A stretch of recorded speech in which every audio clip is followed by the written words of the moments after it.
Armored cars are supposed to be practical, bulletproof, rugged, and reliable. The kind of vehicles that keep important people safe while blending into traffic. But not every design followed that rulebook. Some were massive mistakes, some were ahead of their time, and some were just insane. These are the strangest armored cars ever built. Machines so weird, so impractical, they never should have left the drawing board. The British interwar years produced some strange machines, but few were as impractical as the Lanchester 6x4. On paper, it sounded like a forward-thinking idea. Britain, still reeling from the lessons of the First World War, wanted to modernize its reconnaissance units. The cavalry was giving way to armored cars, and the War Office looked for a design that could patrol vast colonial territories and support mechanized formations in Europe. The Lanchester Motor Company stepped up with a proposal. Take the proven armored car formula, add an extra axle for stability, and bolt on a powerful turret. The result was the Lanchester 6x4. At first glance, it looked formidable. It had 3 axles, 6 wheels, and heavy riveted armor plates, giving it a bulky, industrial appearance. A large cylindrical turret sat on top, housing a 0.5-inch Vickers machine gun and a coaxial .303 Vickers and a hull-mounted .303. For a vehicle intended as a scout, the turret seemed oversized, almost comically large for the small frame that supported it.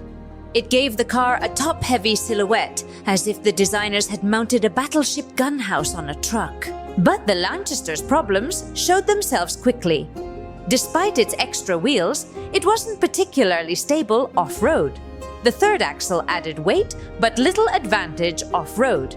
The 6-wheel layout increased mechanical complexity, making maintenance a headache. Crews complained that the suspension needed frequent attention, and that repairs in the field were frustratingly difficult. The engine, though reasonably powerful on paper, was strained by the load it had to push. On good roads, it could keep up a steady pace, but the moment it faced mud, sand, or steep gradients, the car struggled. Inside, the crew compartment was cramped and hot. With riveted armor offering only modest protection, the men inside often felt exposed. Worse, the long chassis made the Lanchester awkward to steer in tight spaces, and its large turning radius meant it couldn't maneuver well in villages, forests, or rough desert terrain, precisely the kinds of environments where a reconnaissance vehicle would be expected to operate.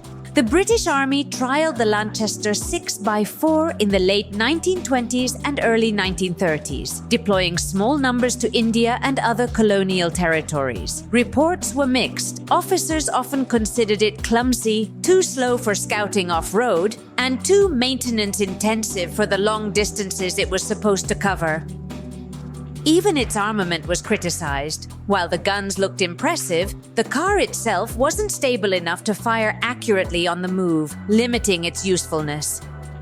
One of America's earliest attempts at building an armored car ended up looking less like a weapon of war and more like something you'd expect to find at a county fair. This strange contraption was the Jeffery Armored Car. At its core, it wasn't even a military design. It started life as a Jeffery Quad 4x4 truck chassis produced by the Thomas B. Jeffery Company. But in the years leading up to World War I, militaries around the world were experimenting with the brand new concept of armored cars. The idea seemed simple: take an ordinary vehicle, bolt sheets of steel to the outside, add some gun ports, and suddenly you had a mobile fortress. On paper, the Jeffery Armored Car followed that logic. In practice, it turned into something far more awkward. Engineers covered the truck in so much armor plating that it looked like a rolling greenhouse built entirely out of metal. Its tall, boxy sides had narrow horizontal slits running across them, so the crew could at least see out and point their rifles.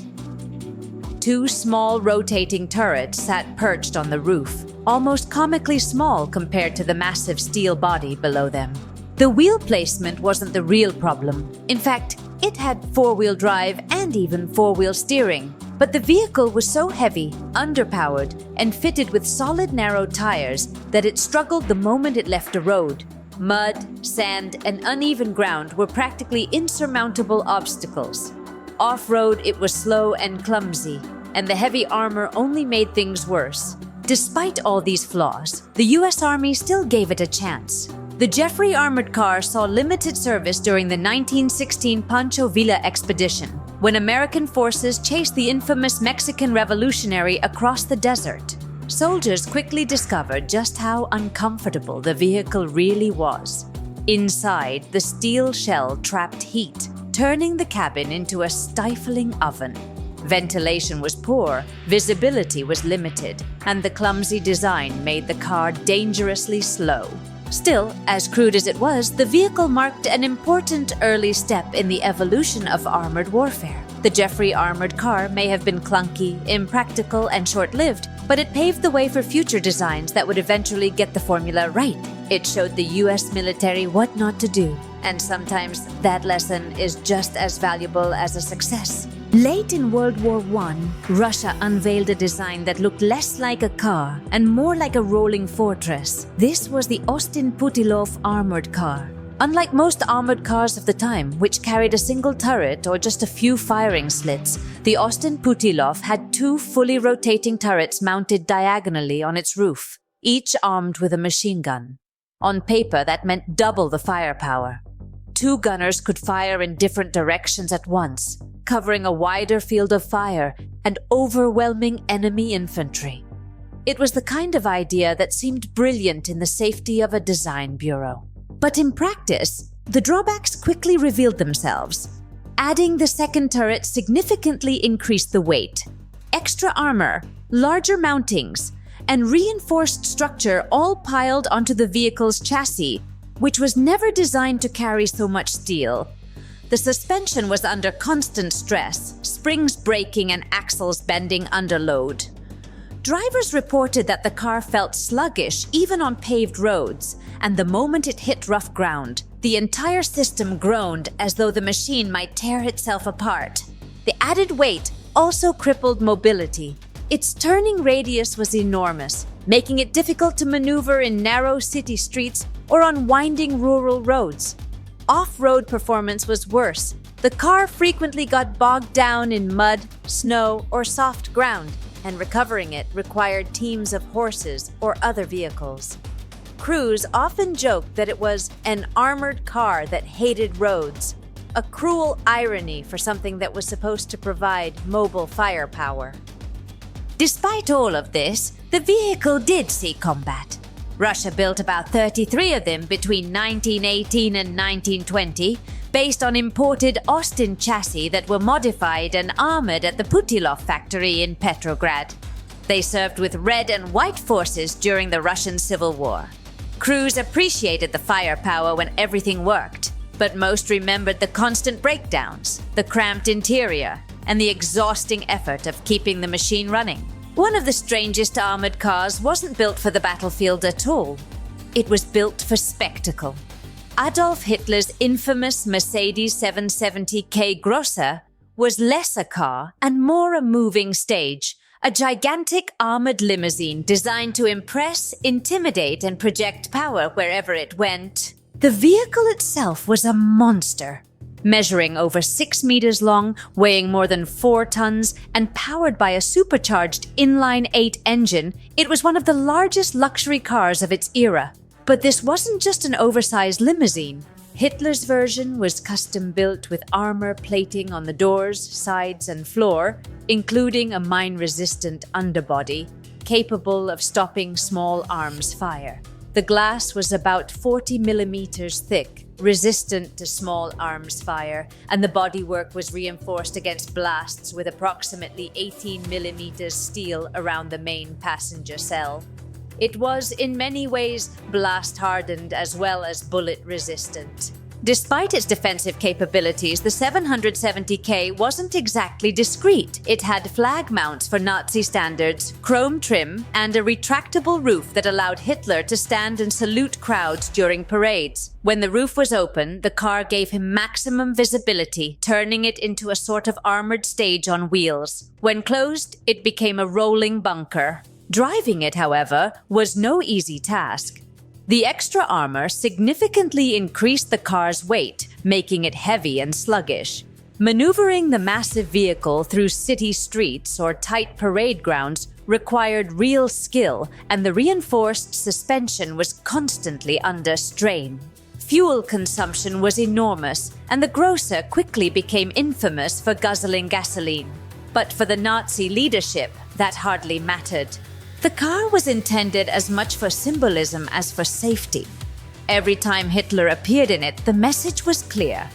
Here was a leader so important that he required a fortress on wheels. At the same time, its sheer size and presence were meant to awe the public and intimidate potential enemies. The 770,000 embodied the regime's obsession with grandeur, excess, and the projection of invincibility. Several of these armored grocers were produced for high-ranking officials, but Hitler's personal cars became the most notorious. After the war, surviving examples were seized by Allied forces, displayed as trophies, or hidden away in private collections. Today, a handful remain in museums or under private ownership, controversial relics of a dark chapter in history. In the end, the Mercedes 770K Grossa was not a war machine in the traditional sense, but it was a weapon of propaganda. A car built to be seen, to be feared, and to send a message. It proved that sometimes the strangest armored cars aren't the ones that fail in combat, but the ones that succeed in spectacle. During World War II, South Africa faced a difficult problem. The country was far from the industrial heartlands of Europe, lacked a mature domestic arms industry, and yet was tasked with defending vast colonial territories and contributing to the Allied war effort. Modern tanks and armored cars were in short supply, and shipments from Britain were limited and slow to arrive. The solution, at least in the early years, was improvisation. Instead of waiting for factories overseas to deliver sophisticated vehicles, South African workshops began creating their own armored cars by taking commercial Ford 3-ton truck chassis and fitting locally fabricated armored bodies, riveted or welded. The result was a strange collection of improvised machines that looked more like giant shoeboxes on wheels than refined fighting vehicles. Flat-sided, riveted or welded, and boxy in appearance, they were crude but functional. Most were armed with simple machine guns poking out at odd angles, mounted in turrets or firing ports that looked almost like afterthoughts. The weapons gave the crews some ability to return fire against infantry or lightly armed opponents, but they were no match for proper armored fighting vehicles. Still, in the wide deserts of East and North Africa, even a makeshift gun truck was better than an unarmored lorry. Performance, however, left much to be desired. The added armor put tremendous strain on the original truck engines, which were never designed to carry so much extra weight. Overheating was common, and breakdowns plagued long patrols. Their off-road ability was limited, and crews often struggled when moving across sand dunes or rocky ground. Soldiers sometimes joked that the vehicles were as dangerous to their drivers as to the enemy. Cramped inside, stifling in the desert heat, and mechanically temperamental. Yet despite all their flaws, these improvised armored cars filled a crucial gap. They allowed South African forces to patrol vast stretches of desert, escort supply convoys, and provide at least a semblance of protection against ambushes and small arms fire. In an environment where mobility and presence mattered as much as firepower, even clunky, unreliable machines had value. In time, more sophisticated models such as the Marmon-Herrington Armored Cars, South African reconnaissance car Mark 1-4, developed in South Africa using Ford Canada chassis and Marmon-Herrington all-wheel drive components, began to replace the crude improvised designs. But those early shoebox-like contraptions remain a fascinating example of wartime ingenuity. Vehicles that were never elegant, rarely reliable, but absolutely vital. They remind us that in desperate circumstances, armies often turn to whatever is at hand, and sometimes a steel-plated truck can make the difference between life and death. If you had fun watching, don't forget to like and subscribe, and check out the next video waiting for you.